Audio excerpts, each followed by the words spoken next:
Hello and welcome back to Baby Elias's stories. We now return to Pinocchio by C. Collodi. Chapter 1. The piece of wood that laughed and cried like a child. There was once upon a time a piece of wood in the shop of an old carpenter named Master Antonio. Everybody, however, called him Master Cherry on account of the end of his nose, which was always as red and polished as a ripe cherry.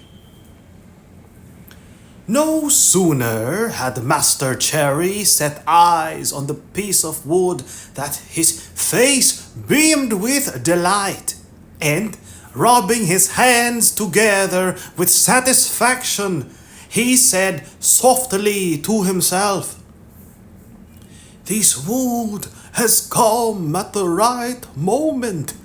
It will just do to make the leg of a little table." He immediately took a sharp axe with which to remove the bark and the rough surface. But just as he was going to give the first stroke, he heard a very small voice say imploringly, "Do not strike me so hard." He turned his terrified eyes all around the room to try and discover where the little voice could possibly have come from, but he saw nobody. He looked under the bench. Nobody. He looked into a cupboard that was always shut. Nobody. He looked into a basket of shavings and sawdust. Nobody.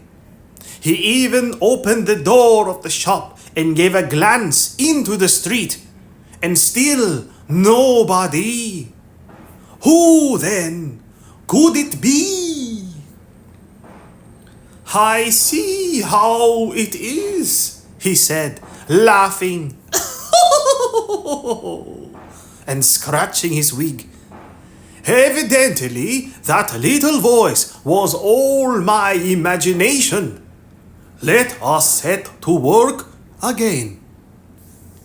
And taking up the axe, he struck a tremendous blow on the piece of wood. "Oh, you have hurt me!" cried the same little voice dolefully. This time Master Cherry was petrified. His eyes started out of his head with fright. His mouth remained open, and his tongue hung out almost to the end of his chin, like a mask on a fountain.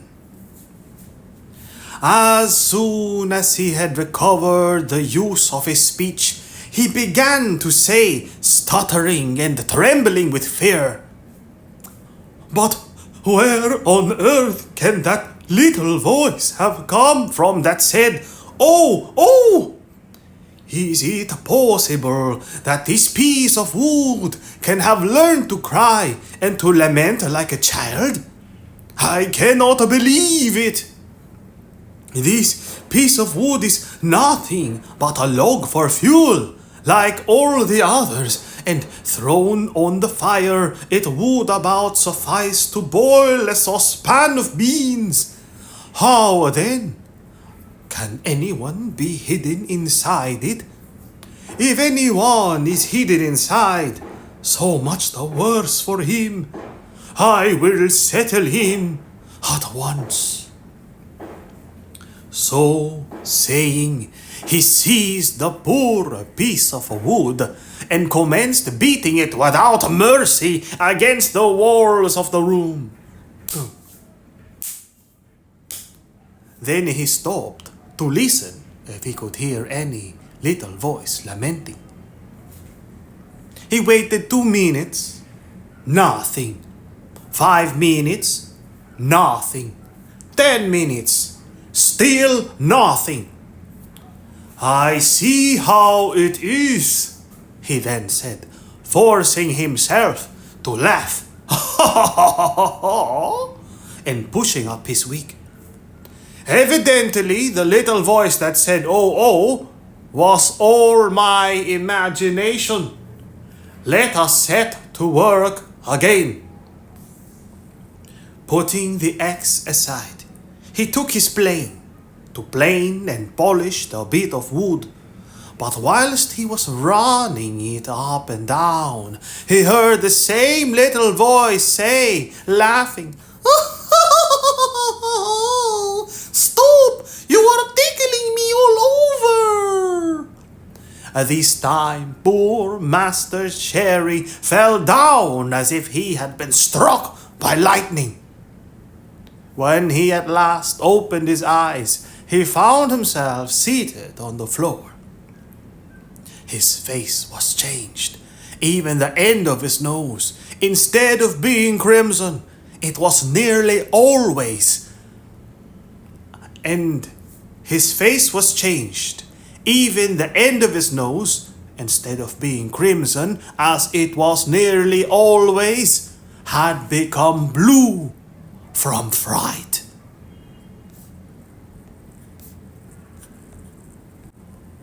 Chapter 2. Master Cherry gives the wood away. At that moment, someone knocked at the door. "Come in," said the carpenter, without having the strength to raise his feet. A lively little old man immediately walked into the shop. His name was Geppetto.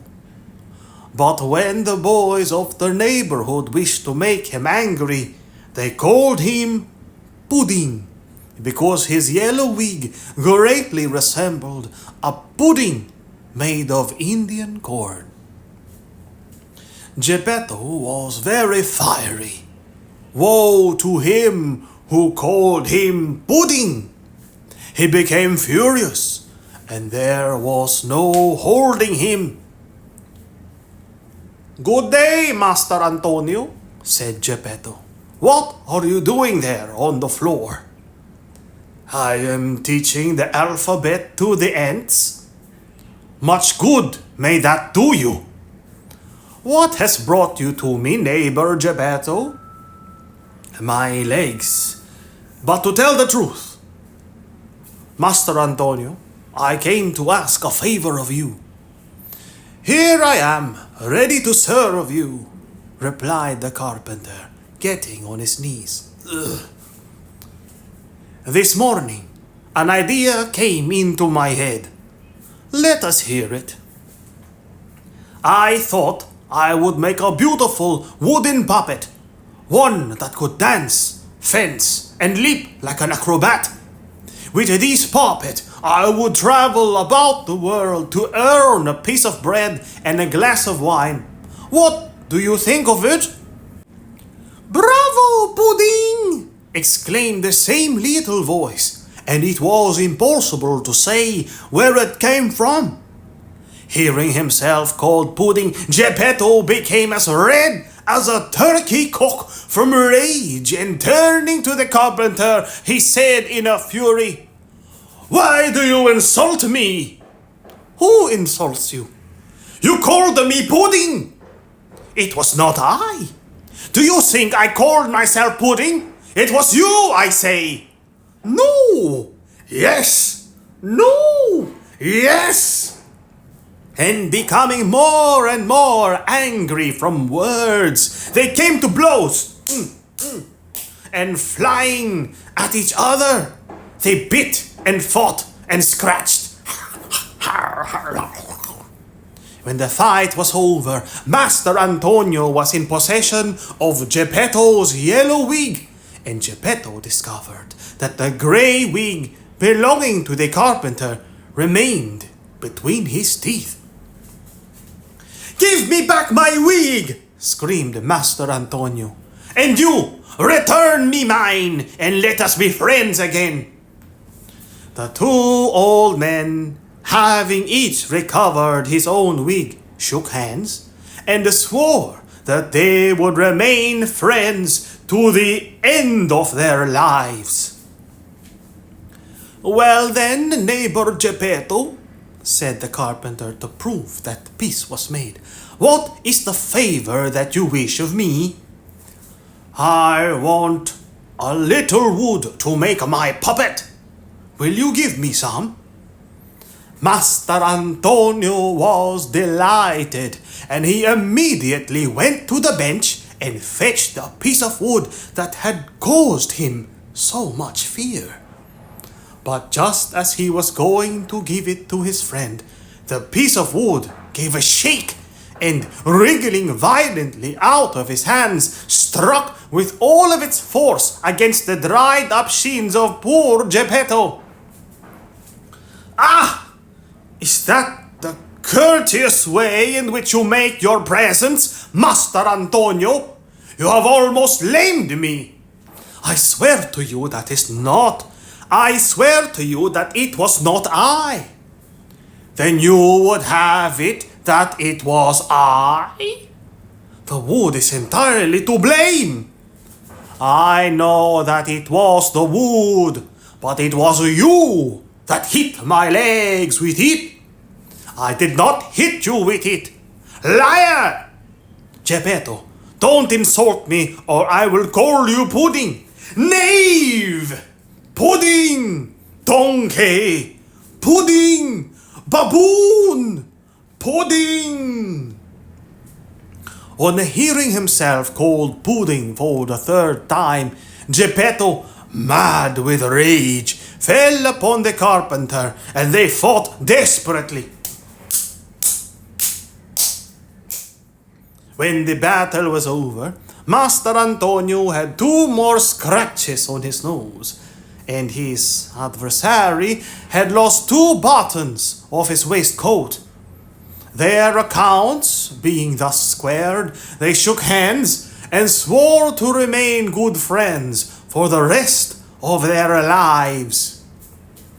Geppetto carried off his fine piece of wood, and, thanking Master Antonio, returned limping to his house. Chapter 3. Geppetto names his puppet Pinocchio. Geppetto lived in a small ground floor room that was only lighted from the staircase.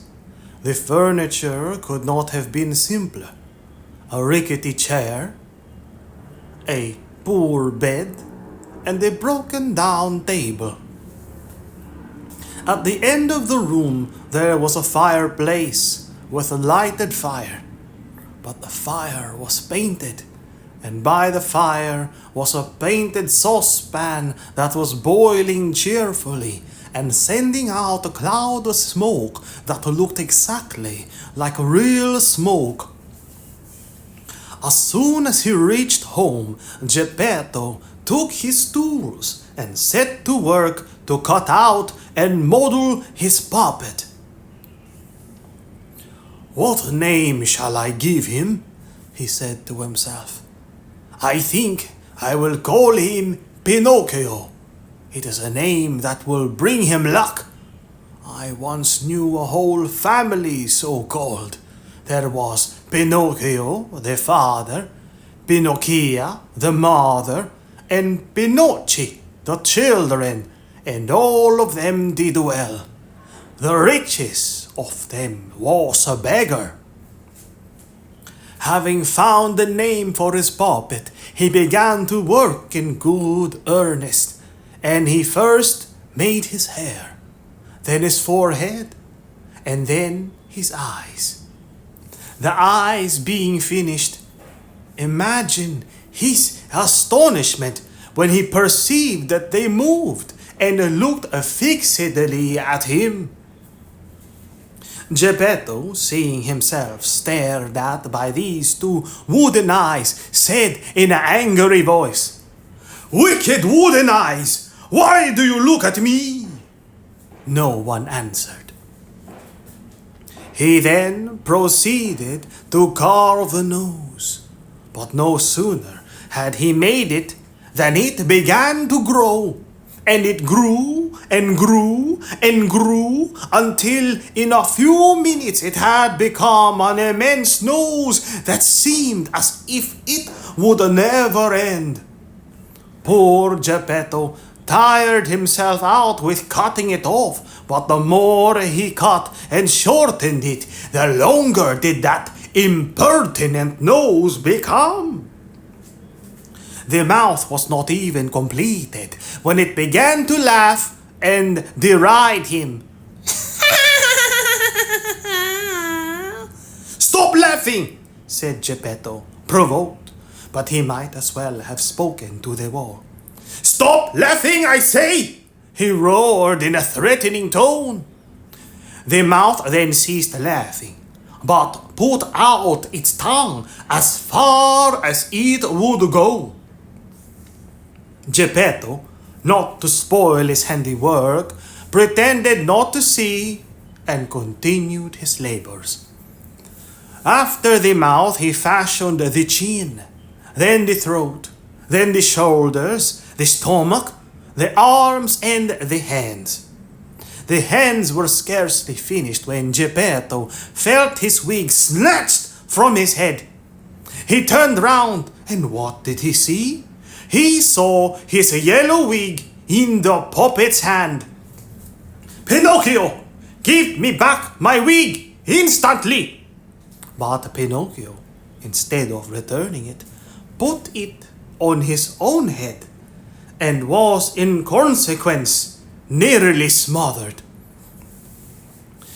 Geppetto, at this insolent and derisive behavior, felt sadder and more melancholy than he had ever been in his life before, and turning to Pinocchio, he said to him, "You young rascal!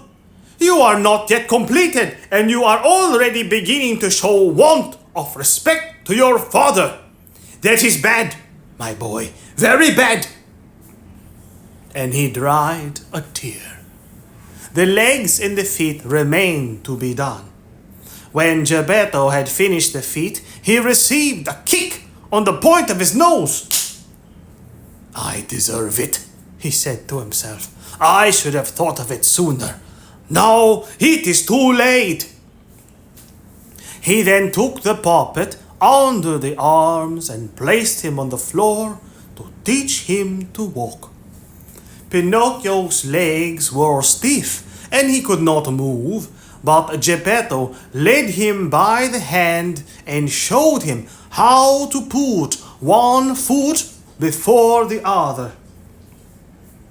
When his legs became limber, Pinocchio began to walk by himself and to run about the room until, having gone out of the house door, he jumped into the street and escaped. Poor Geppetto rushed after him, but was not able to overtake him, for that rascal Pinocchio leaped in front of him like a hare, and knocking his wooden feet together against the pavement, made as much clatter as 20 pairs of peasants' clogs.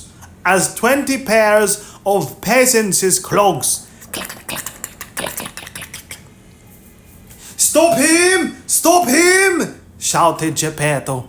But the people in the street, seeing a wooden puppet running like a racehorse, stood still in astonishment to look at it, and laughed and laughed.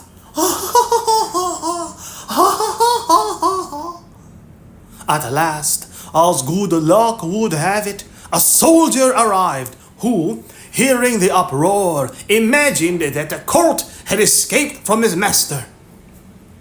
Planting himself courageously with his legs apart in the middle of the road, he waited with the determined purpose of stopping him and thus preventing the chance of worse disasters. When Pinocchio, still at some distance, saw the soldier barricading the whole street, he endeavored to take him by surprise and to pass between his legs. But he failed entirely.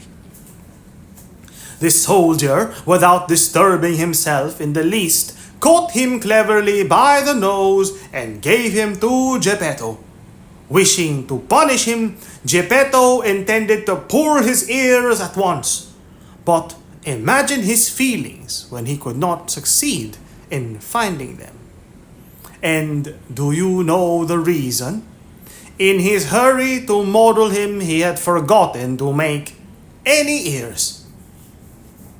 He then took him by the collar, and as he was leading him away, he said to him, shaking his head threateningly, "We will go home at once, and as soon as we arrive, we will settle our accounts. Never doubt it." At this information, Pinocchio threw himself on the ground and would not take another step.